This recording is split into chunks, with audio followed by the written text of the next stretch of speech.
আসসালামু আলাইকুম। আজকে আমি শেয়ার করব কিভাবে ছেলে বাচ্চাদের জন্য প্যান্ট তৈরি করতে হয়। এটা আমি 0 থেকে 1 বছর বয়সী বাচ্চাদের জন্য তৈরি করেছি। আর এই প্যান্ট তৈরি করার আগে আমি কিন্তু একটা ফতুয়াও তৈরি করেছিলাম, যেটার ভিডিও অলরেডি আমার চ্যানেলে আপলোড করা রয়েছে।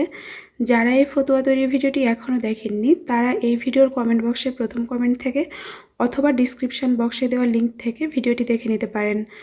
তো 0 থেকে 1 বছর বয়সী ছেলে বাচ্চাদের জন্য প্যান্ট তৈরি করতে হাফ গজ পরিমাণ কাপড় কিনলেই হয়ে যাবে। এখানে আমার হাফ গজের চাইতে অল্প একটু বেশি কাপড় রয়েছে। তো প্রথমে কাপড়টিকে এক পাশ থেকে এভাবে করে একবার ভাঁজ করে নিতে হবে এবং এই পাশ থেকে চওড়ার মাপ অনুসারে আরও কিছুটা কাপড় ভাঁজ করতে হবে। তো দেখুন এখানে আমি ঠিক 8 ইঞ্চির মাপে কাপড়টিকে ভাঁজ করে নিয়েছি। তো কাপড়টিকে ভাঁজ করার পর এখন বাকি কাপড়টুকু কেটে ফেলতে হবে। তো একটু খেয়াল করে দেখুন, এই কাপড়টি কিন্তু এখন 4 পাটে রয়েছে। 1 2 3 4, টোটাল 4 পাটে রয়েছে। তো প্রথমে আমাদের প্যান্টের লম্বার মাপটা নিতে হবে। তো প্যান্টের অ্যাকচুয়াল লম্বা যতটা হবে এখানে তার চাইতে 2 ইঞ্চি বাড়িয়ে নিতে হবে। তো এখানে প্যান্টের লম্বা হচ্ছে 7 ইঞ্চি, আমি 2 ইঞ্চি বাড়িয়ে 9 ইঞ্চিতে মার্কিং করে নিয়েছি। তো এরপর এখানে সোজা করে একটা দাগ কেটে নিতে হবে। এরপর এই পাশ থেকে 7 ইঞ্চিতে একটা মার্কিং করতে হবে। এরপর হাইয়ের মাপ নেওয়ার জন্য এইখান থেকে 7 ইঞ্চি নিচে আরও একটা মার্কিং করতে হবে। তো আমি কাপড়টির ওপর থেকে 7 ইঞ্চিতে আরও একটা মার্কিং করে নিলাম। এখন এখানে যেহেতু আমরা 7 ইঞ্চি নিয়েছিলাম তাই কাপড়টির এখান থেকেও 7 ইঞ্চিতে মার্কিং করে নিচ্ছে। এবার এই দাগ দুটিকে সোজা স্কেল দিয়ে মিলিয়ে দিতে হবে এবং এই পাশে আরও একটা দাগ কেটে নিতে হবে এবং হাইয়ের জন্য অল্প একটু জায়গা রাউন্ড করে নিতে হবে। এরপর এই পাশ থেকে 1 ইঞ্চিতে একটা মার্কিং করতে হবে এবং এই দাগটিকে বাঁকা করে হাইয়ের দাগের সাথে মিলিয়ে দিতে হবে। এখন এই দাগ অনুসারে কাপড়টিকে কেটে ফেলতে হবে, তাহলেই কিন্তু প্যান্টের কাপড়টা কাটিং করা কমপ্লিট হয়ে যাবে। তো দেখুন আমি কিন্তু দাগ অনুসারে কাপড়টিকে কেটে নিচ্ছি। দেখুন কাপড়টি কাটিং করা কমপ্লিট হয়ে গিয়েছে। এখন কাপড়টির মাঝখান বরাবর কাপড়টিকে আরও একবার কেটে নিতে হবে, তাহলে কিন্তু কাপড়টির 2টা পার্ট আলাদা হয়ে যাবে। তো দেখুন আমাদের কিন্তু খুব সহজে প্যান্টের কাপড়টি কাটিং করা কমপ্লিট হয়ে গিয়েছে। এখন আমি আপনাদেরকে খুব সহজভাবে এটা সেলাই করে দেখাবো। তো সেলাইটা করার জন্য কাপড়টিকে উল্টো দিকে প্রথমে চিকন করে একবার ভাঁজ করতে হবে এবং এরপর চওড়া করে আরও একটা ভাঁজ করে সেলাই করে নিতে হবে। অবশ্যই আপনারা কাপড়টিকে উল্টো দিকে ভাঁজ করে তারপরে সেলাই করবেন। আসলে এই ধরনের প্যান্ট তৈরি করা এতটাই সহজ যে যারা সেলাই কাজে একদমই নতুন তারাও যদি ভিডিওটি লাস্ট পর্যন্ত মনোযোগ দিয়ে দেখেন তাহলে একবার দেখা মাত্রই নিজেরাই প্যান্টটা তৈরি করতে পারবেন। তো একটা পার্ট সেলাই করার পর একই রকমভাবে অন্য কাপড়টিকেও উল্টো দিকে 2বার ভাঁজ করে সেলাই করে নিতে হবে। তো দেখুন আমাদের কিন্তু 2টি কাপড়ই সেলাই করা কমপ্লিট হয়ে গিয়েছে। এখন আমাদের যে কোনো একটা কাপড় সোজা করে রাখতে হবে এবং এর ওপর অন্য পার্টের কাপড়টিকে উল্টো করে রাখতে হবে এবং কাপড় দুটিকে একসাথে ভালো করে মিলিয়ে ধরে ওপর থেকে হাইয়ের নিচ পর্যন্ত সেলাই করে নিতে হবে। তো আপনারা নিচের দিক থেকে কাপড় দুটিকে ভালো করে মিলিয়ে ধরবেন এবং তারপরে কাপড়টির ওপর থেকে হাইয়ের নিচ পর্যন্ত সেলাই করে নেবেন। আর এইভাবে করে একবার সেলাই করার পর আপনারা কিন্তু অবশ্যই ডাবল সেলাই দিয়ে নেবেন। তো একই রকমভাবে কিন্তু অন্য দিকটাও ওপর থেকে হাইয়ের নিচ পর্যন্ত সেলাই করে নিতে হবে।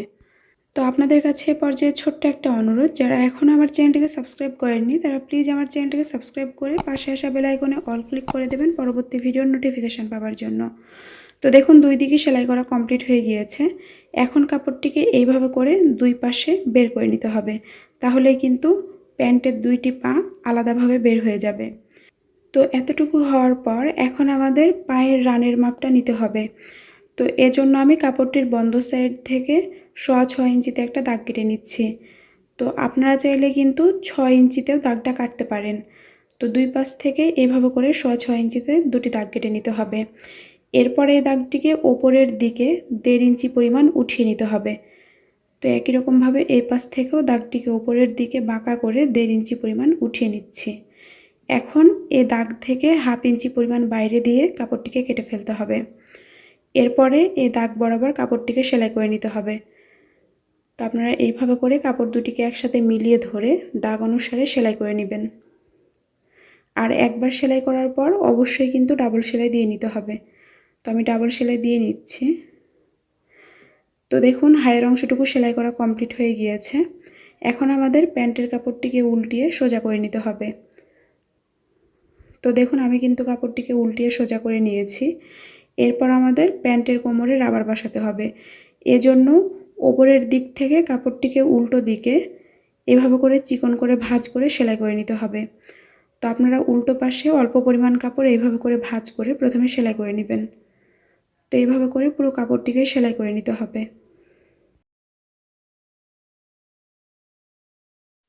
তো দেখুন আমাদের কিন্তু পুরো কাপড়টিকেই উল্টো দিকে ভাঁজ করে সেলাই করা কমপ্লিট হয়ে গিয়েছে। এখন আমাদের রাবার ঘরটা তৈরি করতে হবে। এজন্য এখানে আমি একটা চিকন রাবার নিয়েছি। প্রথমে আমি রাবারটিকে কাপড়টির উল্টো দিকে এইভাবে করে রাখবো এবং রাবারের মাপ থেকে কিছু পরিমাণ কাপড় বেশি নিয়ে কাপড়টিকে উল্টো দিকে ভাঁজ করে সেলাই করে নিব। তো এখানে রাবারের চওড়া যত হবে আপনারা তার চাইতে 1 সুতা বা 2 সুতা পরিমাণ কাপড় বেশি নিয়ে কাপড়টিকে উল্টো দিকে ভাঁজ করে তারপরে সেলাই করে নেবেন।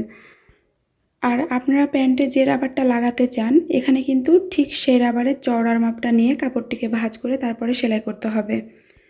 আর এখানে কিন্তু পুরো কাপড়টিকে সেলাই করা যাবে না, কিছু পরিমাণ কাপড় রাবারটিকে ভেতরের দিকে ঢোকানোর জন্য ফাঁকা রাখতে হবে। তো এখানে আমি প্রায় 1 ইঞ্চি পরিমাণ কাপড় ফাঁকা রাখছি রাবারটিকে ভেতরের দিকে ঢোকানোর জন্য। এরপর ব্যাক স্টিচ দিয়ে সেলাইটিকে থামিয়ে দিয়েছি। এখন রাবারের মাথায় প্রথমে এরকম একটা ছোট পিন আটকে নিতে হবে এবং পিনের সাহায্যে রাবারটিকে কাপড়ের ভেতর এভাবে করে ঢুকিয়ে নিতে হবে। আর এখানে আমি রাবারের লম্বা নিয়েছি 12 ইঞ্চি পরিমাণ। আপনারা আপনাদের বেবির কোমরের মাপ অনুসারে রাবারের লম্বাটা আরও একটু বাড়িয়ে বা কমিয়ে নিতে পারেন। তো দেখুন রাবারটিকে ভেতরে ঢোকানো কমপ্লিট হয়ে গিয়েছে। এখন রাবারের 2 মাথা এভাবে করে একসাথে ধরে এই অংশটুকু সেলাই করে নিতে হবে। আর একবার সেলাই করার পর অবশ্যই কিন্তু বেশ কয়েকবার ব্যাক স্টিচ দিয়ে নিতে হবে, না হলে কিন্তু এই অংশটুকু খুলে যেতে পারে। এরপর এভাবে করে রাবারটিকে টানতে থাকলে রাবারটি ভেতরের দিকে চলে যাবে। এখন এই ফাঁকা অংশটুকুর ওপর দিয়ে আরও একটা সেলাই বসাতে হবে এবং খেয়াল রাখতে হবে সেলাইটা যেন শুধুমাত্র কাপড়ের ওপর দিয়ে যায় এবং রাবারের ওপর কোনো রকম সেলাই না পড়ে। তো দেখুন সেলাইটি করা কমপ্লিট হয়ে গিয়েছে। তো পুরো প্যান্টটা তৈরি করা কমপ্লিট হয়ে গেল। আশা করছি ভিডিওটি ভালো লেগেছে। ভালো লাগলে প্লিজ একটা লাইক দেবেন। সবাই ভালো থাকবেন। আল্লাহ হাফেজ।